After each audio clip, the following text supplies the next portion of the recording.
Today we begin with our Module 1, Celestial Mechanics, the grand clockwork of the universe.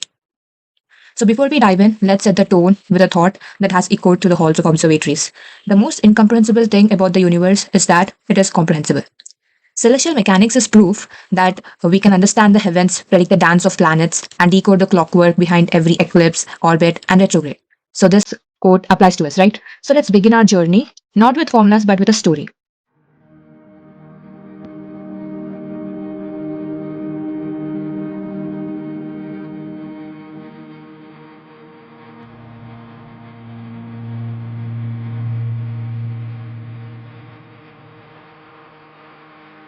The cosmos is all that is, or ever was, or ever will be.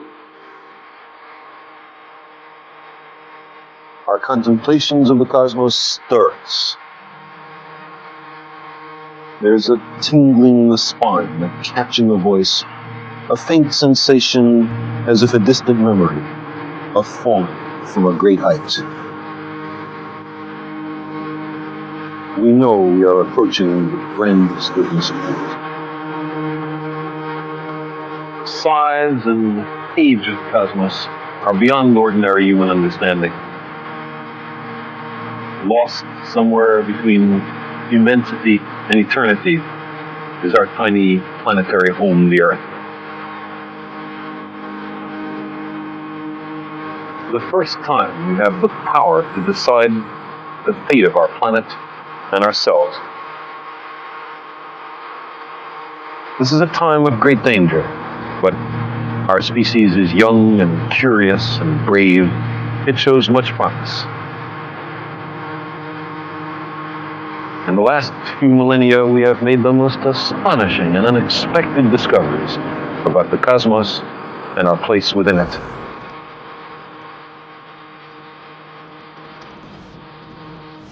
I believe our future depends powerfully on how well we understand this cosmos in which we float like a mote of dust in the morning sky.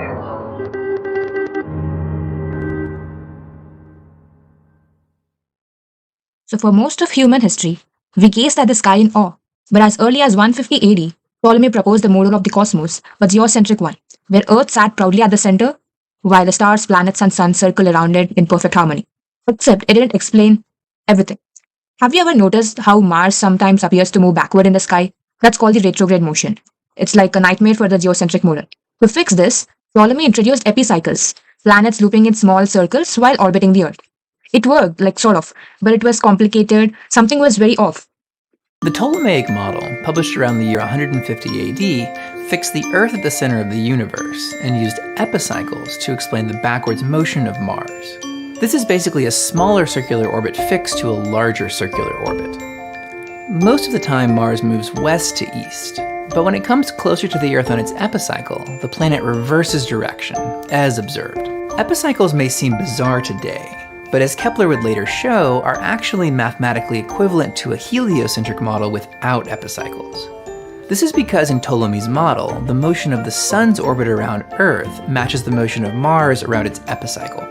If we fix the Sun instead of the Earth at the center of the Ptolemaic model, and compute the motion of Mars relative to the Sun, the vector from the Sun to the Earth and the vector from the center of Mars' epicycle to Mars cancel out, leaving a simple circular orbit for Mars.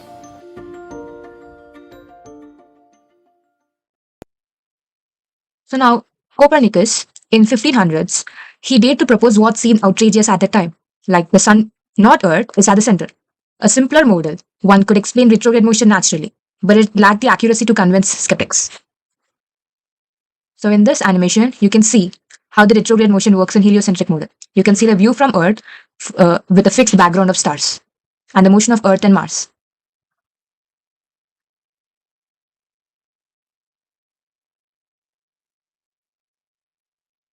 Yeah, you can see this retrograde motion here. No. And that's where Tycho Brahe came in. He built the most precise naked-eye astronomical instrument of his time, charting the stars and planets with stunning accuracy. Now, using Brahe's meticulous data, his assistant, Johannes Kepler, cracked the code. Planets move in elliptical orbits, not perfect circles. They sweep out equal areas in equal times. The square of planet's orbital period is proportional to the cube of its distance from the Sun. So these three laws forever changed how we see motion in space. No epicycles, no guesswork. It's just elegant math and deeper understanding, always. Kepler's laws described how things move, but Newton explained why.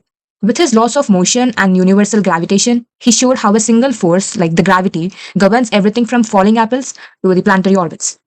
And centuries later, Einstein took it even further. In general relativity, gravity isn't a force, but the curvature of space-time. Planets follow the curves, like marbles on a stretched sheet. Today, we use celestial mechanics to plan space missions, predict eclipses, detect exoplanets, and understand black holes. It's the foundation of astronomy, the grammar of cosmos, basically. So, some fun facts here. Did you know that Kepler was originally hired to defend the geocentric model, but he ended up overthrowing it? Or like Tycho Brahe lost part of his nose in a sword duel over a math problem with his cousin. And now that's called dedication. So remember, celestial mechanics is more than equations. It's like the story of how we learned to read the sky. So let's dive into orbital mechanics. All right. Now that we have seen how celestial mechanics kicked off with Kepler and Newton, let's get into one of the most elegant parts of orbital physics, the two-body problem. So here, we have attached some simulations which you can go and play around with it. So when we share you the slides. So this is a scenario where two masses interact only with each other through gravity, like the Earth and the Moon, or the star and planet. Now let's observe this simulation, a planet orbiting around a star or star orbiting around a star. You might assume the planet just moves around a stationary star in reality, but in reality, both objects orbit around their common center of mass. That's called as a barycenter. Now where is the center of mass in Earth-Moon system? Is it inside the Earth, outside, or near the surface? It's actually about 1,700 kilometers below the Earth's surface. So it's still within the Earth, but not exactly at its center. So now look at this Earth-Moon system here. Not just one orbiting the other, but both dancing around a shade point, where the shade point lies inside the Earth. So it feels like the Earth is stationary here. So understanding this has helped us predict eclipses, track satellites, and even land astronauts on the moon. Unlike the two-body case, where motion is predictable and clean, the three-body problem doesn't have a general solution. It becomes chaotic, sensitive. Even small changes in starting position lead to wildly different outcomes. So we have attached three different simulations, one in Desmos 2. When you try out the simulations, you see how a small change in factor can affect the whole trajectory of the three-body problem. Now let's do a quick check. What happens if you have the Earth, Moon, and Sun all pulling on each other? Do you get perfect triangular orbits, or spirals, or predictable chaos, or does it depend? When you think it for yourself, it actually depends. That's what makes it so fascinating. It's deterministic but unpredictable. So it all depends on the starting factors, the initial factors. A slight change in initial factors seems to change the whole trajectories, whatever the mass or velocities may be. Now with three bodies, each one pulls on the other two. So you get equations become a system of coupled nonlinear differential equations kind of. It's very heavy math. Even supercomputers struggle to solve this generally. So we use numerical simulations. Now this is a basic formula you write for three-body problem, like the force experienced on one body by the other two bodies. Unlike the two-body case, where motion is predictable and clean, the three-body problem doesn't have a general solution. The three-body problem was so tricky that even Newton could not solve it. So the first person or the first solution to a special case, remember a special case, not a general, it came from a teenager named Joseph Louis Lagrange. Even in this chaotic three-body dance, nature gives us 5 magical points called Lagrange points, where a small object can stay fixed relative to two massive bodies. Imagine placing a satellite at just the right spot between Earth and the Sun, so that the gravitational forces and orbital motion perfectly balance. That's a Lagrange point. You can see here L1, L2, L3 are in a straight line with the massive bodies, and L4 and L5 form triangle with the massive bodies. So there are 5 such points. L1 is where we place satellites, for example, to monitor the sun. L2 is home to James Webb Telescope, peering into the deep space. L4 and L5 are stable, sometimes filled with Trojan asteroids, as in case of Jupiter. So asteroids get stuck in this L4 and L5 Lagrange points of the particular Jupiter planet. And now, for these mystical points, the Lagrange points, let's try to derive one together, say like L1, the basic. The point between Earth and the Sun, where a satellite stays locked in. So you take the gravitational force from the Earth and Sun and then equate it to or balance it with the centripetal force. Then if you try to solve this equation for the small r, that is the position of L1. That's where we put satellites like SOHO to keep an eye on solar storms. The abbreviation of SOHO is like Solar and Heliospheric Observatory. And L2 has our James Webb Telescope, which sees at the dark space. And why do you think L4 and L5 are stable while L1, L2 and L3 are not? So think about the shape of the gravitational valleys. It's beautiful mix of physics, geometry, and intuition. So this is called as a gravitational potential valley or potential map. You can see the arrows; they indicate the higher stable regions and lower stable regions. Now, like visual intuition, imagine the gravitational field of a two-body system like the Earth and Sun as a hilly landscape in space. So in this landscape, gravity pulls like a slope, pulling down like a ball. Like you can see the arrows, red arrows and blue arrows indicate the direction in which the slope is at that particular point. Stability means like if you place a ball on the landscape and nudge it slightly, it rolls back. Instability means a tiny push also sends it rolling down away. So now when you see at L1, L2 and L3, these points lie on the lie connecting the two massive objects, that is the sun and the earth. So they act like a balancing a pencil on its tip. Even a small deviation creates a gravitational pull that draws the deviation away and pushes the object away from the particular point. So technically, these points are saddle points in effective potential. So they're stable in one direction but unstable in another direction. You can see they're unstable in the red color arrow direction and stable in the blue arrow regions. Next, coming to L4 and L5, they are like the values of equilibrium. These points form an equilateral triangle with the two main bodies, the sun and the earth. So they are not on the line connecting the bodies, but they are at 60 degrees ahead and behind of respective bodies. Here, the gravitational pulls of the two large bodies and centrifugal forces cancel out and perfectly balance. So formally, L4 and L5 are like the minima in effective potential, like a valley you can imagine in the landscape. Now, we move to something truly genius. A trick so clever, it allowed Voyager 1 to leave the solar system. It's basically just brilliant physics. Now, welcome to gravity assist, or what NASA affectionately calls a slingshot maneuver. If you are a spacecraft and you want to go faster, how do you gain speed without using more fuel? The answer is you steal it. You steal it from a planet. So when a spacecraft flies past a moving planet, it's caught in the planet's gravitational field, but because the planet is also orbiting the sun, something happens. Some exchange happens. So from the planet's frame, the spacecraft just swings around. But from the sun's frame, the spacecraft gains, or in some cases loses, energy. Now, when you consider conservation of momentum and energy, the total energy in the sun, planet, and the probe system is conserved. But energy can transfer between parts. The energy between the parts can exchange, right? But the overall total energy is conserved. So imagine a spacecraft heading towards Jupiter. If Jupiter was stationary, the probe swings in and out and ends up with the same speed it started. But if Jupiter is moving or rotating in its orbit, the probe passes behind it. It gains energy from Jupiter's motion. You can see the horizontal vector increasing for the velocity. So it speeds up relative to the sun. So in the late, and here you can see the simulation of a moon and a spacecraft and how this gravitational slingshot works exactly. Now in the late 1970s, NASA launched two spacecraft that would go farther than anything humans had ever built, Voyager 1 and Voyager 2. And the secret behind their success is gravity assist. So between 1977 and 1980, the outer planets, Jupiter, Saturn, Uranus, and Neptune, were perfectly aligned. So this rare alignment happens once in every 176 years. So NASA seized this opportunity to send the Voyager 1 and 2 on a mission called the Grand Tour using gravity assist from one planet to reach the next. Now when you see the trajectories here, now let's see Voyager 2's route. It flew by Jupiter. It was first launched in August 1977 and it flew by Jupiter in 1979, by Saturn in 1981, Uranus in 1986 and Neptune in 1989. So Voyager 2 is the only spacecraft to have visited all the four gas giants. The three-body problem was so tricky that even Newton could not solve it. So the first person or the first solution to a special case, remember a special case, not a general. It came from a teenager named Joseph Louis Lagrange. Even in this chaotic three-body dance, nature gives us 5 magical points called Lagrange points, where a small object can stay fixed relative to two massive bodies. Imagine placing a satellite at just the right spot between Earth and the Sun. Now look at this graph. This graph shows something incredible. Every time Voyager passes a planet, we see a sharp jump in the speed. That's the power of gravity assist. See that spike at Jupiter? That's Voyager using Jupiter's gravity to gain momentum, like a slingshot. Now like another one at Saturn. After that, the velocity slowly decreases due to Sun's gravity. But it never drops below the escape speed because the boosts were strong enough. Notice that after the planetary encounters, no more engines are fired. It's pure inertia that kept carrying the Voyagers into the void. Now, each Voyager carries a golden record, a time capsule with music, greetings, and images from Earth. In case intelligent life ever finds them, it's our way of saying, this is who we are. So we have also attached a snippet of code. So if you want to generate plots for gravitational slingshot, you can look at this code and play with the trajectories of the slingshot. Now let's talk about something we've all seen. Those are tides. These tides rise and fall of the ocean. They're actually gravitational fingerprints, like left behind the moon and the sun. These tides are caused by differences in gravitational pull. Not the pull itself, but the difference in the pull. The moon pulls more strongly on the side of Earth facing it and less on the far side, so stretching the Earth into a sort of rugby ball shape. That's why we get two bulges, one towards the moon, one on the opposite side. Why are there two high tides a day when there's only one moon? because it's not the side facing the moon, it's the imbalance across the whole Earth that causes the two bulges. The tide generating force is the result of the moon's gravitational pull minus the centrifugal force of Earth moon rotation, which is better described in the module provider. You can look at it.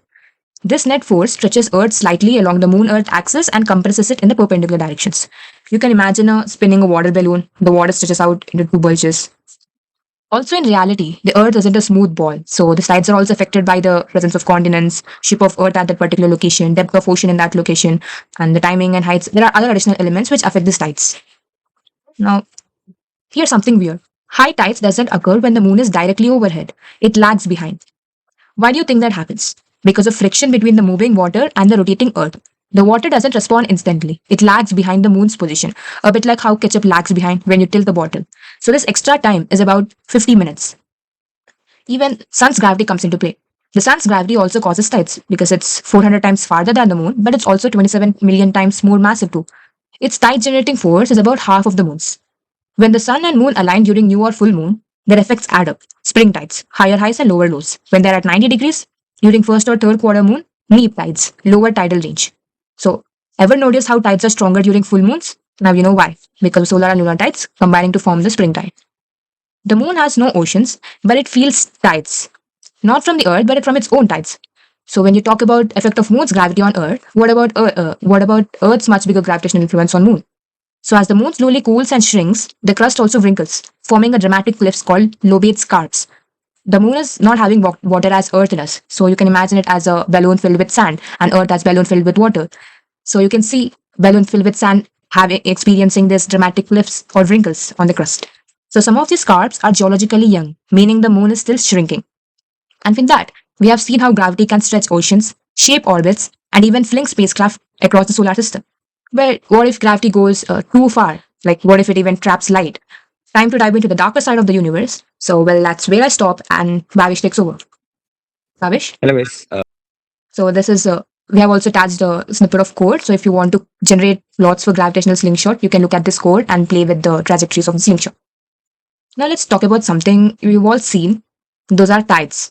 These tides rise and fall of the ocean. They're actually. So in 1905, Einstein, the famous Einstein, published a special theory of relativity where he concluded from the fact that the speed of light should be constant, how things happen when things are really close to the speed of light. In 1915, he connected with the fact that he connected another fact to it and formulated his general theory of relativity. This theory of relativity is consistent with special relativity at the small scales, but when you look at larger scales, there are certain effects which come up due to it. And one of the most interesting ones here is black holes. So black holes mathematically were first described by Schwarzschild in 1916 using the mechanism given by Einstein. Similar to how we have F equal to ma, the basic equation in Newton. So there are certain equations which Einstein formulated which can be used in other situations. So what happens is when there is some mass and we compress it down so much, there is a point at which even light cannot escape a certain point. That point is called the event horizon. That is because nothing, not even light, can cross it. If it has gone in, it is never going to come out. So at this point, Newtonian gravitational expressions really fail, and we have to think of it using this new mechanism which Einstein has given us. So whenever we have some object, there is some sort of size to it. So the size of a black hole is defined by the radius of its event horizon. It's basically a sphere, a ball, this event horizon. So this size is given by the formula 2 gm/c square. Okay. Something interesting though, which you may notice, is that the Schwarzschild radius is proportional to the mass. So if I just come here, so something you might have noticed is that the Schwarzschild radius itself is proportional to the mass, but volume is proportional to the cube, right? So that means that this is proportional to the cube of the mass. So if we think about it this way, the density is the mass per unit volume is actually proportional to the inverse square of the mass. So something interesting here is that the larger black holes are actually less dense, and it is the smaller ones which are the most dense. So to illustrate this, imagine the Earth. The radius you need to squeeze it down to make it a black hole is just this much, just 1 centimeter, less than a centimeter. It's like some 0.89 something, somewhere there, around 9 millimeters. Okay, but compared to that, for the entire sun, which you actually need to take it up to 3 kilometers of radius, 6 kilometers diameter, huge sphere compared to the Earth. Even though its mass is so much more, the density is that much less by even squared, right? So this is like a very interesting concept which also comes up. The larger the black hole, the less its density itself. Then there are certain more kind of important radii when it comes to a black hole. So the next thing I will talk about is something called the marginally bound orbit. which is the point at which orbits can come down to and still not fall in the black hole. So, sorry, if you go up here, I've just marked out a bunch of these radii on two scale. This is actually two scale here. So, this red line here, if you can see this red line, this is the marginally bound orbit, which is at twice the Schwarzschild radius. So, this is the point at which you need to be very, very fast so that you can actually graze the black hole. So, orbits like this are possible. Okay, and technically, an orbit at 2 hours itself is also possible, but it is an unstable orbit. Any deviation will either fling it straight away into space if it flings outward, and into the black hole if it flings inward. Even slight deviations will be able to do this. It's a very unstable point. So, what happens is, in the case of a black hole, that is actually, in essence, if we compare it to Newtonian mechanics, there is like a third force term. Okay, so normally when we look at Newtonian mechanics, there are only two terms when we talk about radial motion. So one is of course the minus gm by r square gravitational force, and we have the positive L square by 2m r square, um, which is the centrifugal potential, or the basically this represents the centrifugal force as we see it in the rotating frame. But in relativity, there is actually a third term here, and that looks like minus gm L square by c square r to the fourth three times. Okay, so this is an additional attractive term. Okay, and it makes the potential function look very weird. So if we look at the potential function, in the case of a normal Newtonian sphere, it would look somewhat like this. Wait, I'll just draw it a bit better. Where you have the circular orbit at this equilibrium kind of point, and it just rises up to infinity in this end. But when it comes to a black hole, like when we get into relativity, there is a dip here. It goes up and it comes down. Okay, 2rs is basically the minimum value for this peak. Okay, so this peak, if it is always beyond 2rs. There is no like condition in which it gets below that. So if you have sufficient energy, you will be able to escape it. But like this, if you are even inside this radius, if you are moving outward fast enough with enough energy, you will be able to escape it. But if you do not have enough, it will just suck you in. Right. So this is I just mark this. This is black hole, and this is Newtonian. Okay. So this is how basically black holes in effect work.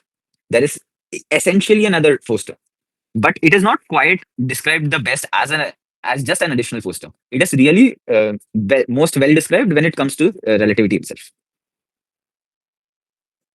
Then there are certain more things to talk about. So the next thing I will talk about are photons themselves, the light. So when it comes to light, Einstein predicts that everything with energy interacts with gravity. So light has energy, right? We know equal to h nu and equal to pc, the kind of ways we dealt with this in even JE times. So light has energy and it will interact with the gravitational field. So when we actually do the math for this gravitational interaction, it turns out that the photons can actually orbit the black hole itself at a radius of just 1.5 times the Schwarzschild radius in this yellow circle. Okay, but these orbits again are unstable for the same reason, because there is a very strong inward pulling force, r force turn, and there is an outward pulling r square turn. Oh, did I? This should be r cube. I'm really sorry. Yeah. So we have a r cube outward pulling term. We have an r4 inward pulling term. So when r's are small, the inward pulling term will be always dominant. Next up, what happens is when it goes out, though, its orbit itself will be curved by the black hole, because again it interacts. So when it goes out, it will come out somewhat like this. And when you actually project it back, it seems to come from a radius of 3 root 3 by 2 times the Schwarzschild radius, root 3 times where it actually was. And this is what is called as the shadow radius of the black hole. As you can see here, I think it's in the next slide. Anyway, the next other radius I would like to point out is the innermost stable circular orbit, or ISCO, which is the green line at 3 Schwarzschild radii. This is the innermost orbit you can go to at which a normal object can orbit. Okay, this is basically this green minima here at the bottom. When at the right conditions, it can come as low as 3rs. All values above that are of course allowed, and that is in the limit as these go high is where you get Newtonian gravity, because at that time this r4 term basically becomes negligible compared to the other two. Okay, so this is what I had mentioned, the 3 root 3 term coming up here. Okay, so this fact has been proved in detail in the module using the same expression I had shown here. So this is how basically this works. Okay, the next thing is, as I had mentioned, these photons do interact with light. So what happens is that even when they're far away, there is some amount of attraction towards the mass, and this lets stars or planets or any other massive objects to get to basically affect the course of the light. So what happens is, let us just consider a situation here. Okay, so we have some black hole or any really massive object actually. So the math is the same when it comes to a black hole or even something like the sun. The math is the same. It is just the domain in which this math is applicable is limited till the object begins, right? So when we have light, and let's say it is coming away at some relatively far away distance compared to this. So I'll just show you what I mean. So it is coming up at a little distance here, and let us call this distance here as b. Okay. So due to this light, it will get curved, and it will follow this goldenish colored path I'm making here. Right. So what we really want to predict, which will be a very useful tool for us, is what angle does this deviate by? Okay. Does the idea here make sense to you guys? So because of the gravitational pull, there will be some deviation in this angle, and we really want to measure it because we can see it, right? So when we do general relativity, we find this expression, which I had actually differentiated to give you that first term. And when we expand this a bit more nicely, this looks quite similar to Newtonian expressions because we see that we have a square of a velocity, d square, dr by d tau ka square, right? Similar to how you would have half mv square, right? So this equation is written per unit mass. The E here is technically not energy, but it is a very related quantity and it is conserved. Okay. The L here is also another conserved quantity, which is the specific angular momentum, or basically angular momentum per unit mass. Okay. E is, of course, the energy. And if you look at this entire expression, this is basically what I'm claiming as the potential here. So when you expand it out, we get this quantity. And this first term is basically your mass energy, mc square wala. Right. 2 gm by r is coming up here, which is basically going to give us the Newtonian potential. L square by r square is really L square by mr square here. So what you notice here is somehow the energies are all doubled compared to what you would expect. So this here is basically the centrifugal potential term, and this here is that additional term I was talking about when it comes to relativity, right? And this gives us some sort of effective energy term thing, right? So if I just divide this by two, you see what I was talking about, and it really does look like what we want. Okay, especially because we have this half mv square type thing. We have a minus gm by r, which is our good old friend Newtonian gravity. Plus we have this extra term, which is the centrifugal term, and we have this really special relativistic term which we have added, right? I've taken c squared to the other side. It is just a mass energy term, and this whole thing is a constant here, right? So this is like our effective energy minus mc squared. So what should be the force like? So what we see is that there are only two real central forces here. The L square by 2r square term is really just a what do you say, pseudo force.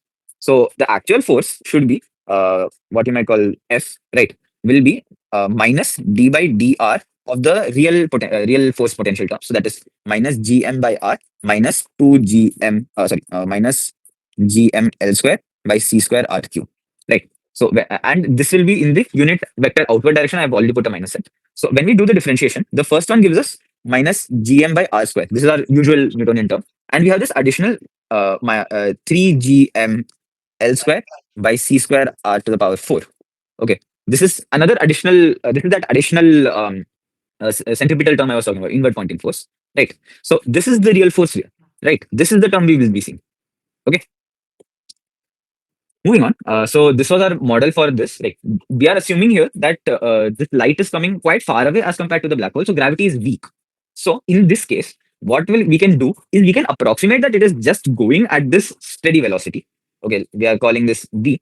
Okay, so we are considering that it is just moving at a steady velocity, and because this velocity is so high that we just consider the force pointing inward, like the pointing down in this diagram here, and we will just look at the total impulse we are getting due to that, and we will see that the original velocity v remained as it is. There is some v perpendicular which has gotten added onto it, and this angle here delta will be the angle we want. So this is our model here. This is a simplification. This is not exact, of course. Okay, but this is a model. This is going to give us a approximation for the real answer. Okay.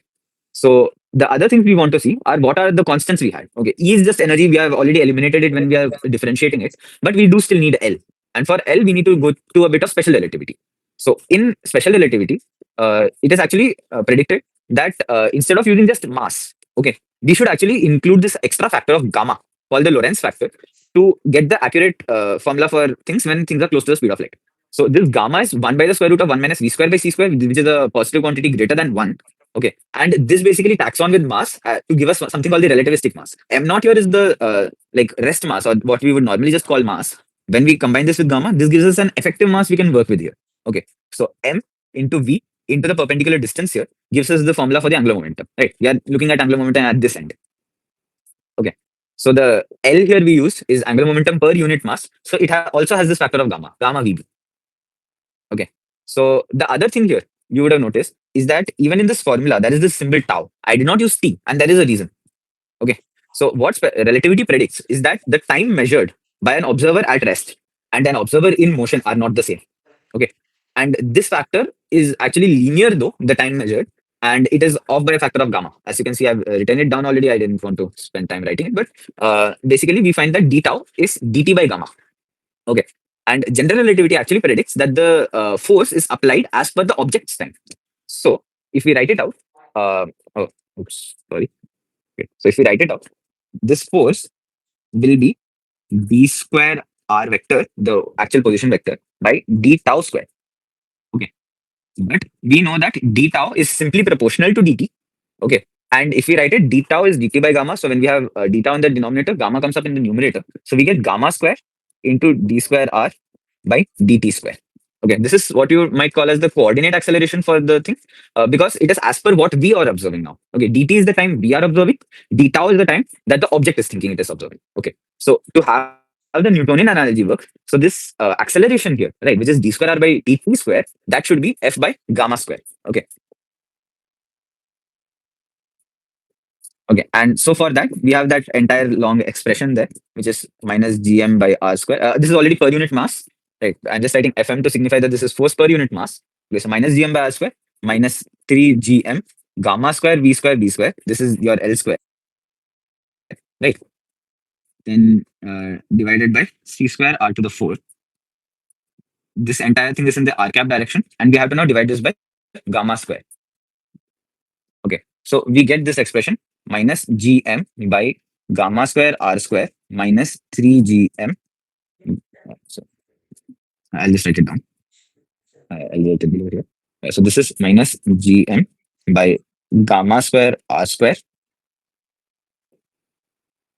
minus 3 gm v square b square by c square r to the 4, pointing in the r cap direction. Okay, so this is the actual acceleration caused by the true forces. I'm not writing the centrifugal force here because even in Newtonian gravity, we do not consider centrifugal force in this case. Okay, so now in this case, we are now going to make a parameterization here. So instead of having like x and y, we are going to take it with theta, which is the angle subtended by on the black hole itself. So when we talk about this, so when it is forming an angle theta, it is b tan theta to the left of the black hole's like shortest distance point, and the distance r will be b sec theta. Okay, so these are technically speaking approximations because of the curvature of spacetime in Einstein's relativity. But when we are far enough away, this approximation holds, and this will eventually give us the right formula, as you will see. Okay, so if you look at this now, this angle here comes out to be pi by 2 minus theta in this triangle, if you see. Okay, the force is pointing directly inwards. So the component, which is in what we are calling the downward direction according to this diagram, will be a cos theta.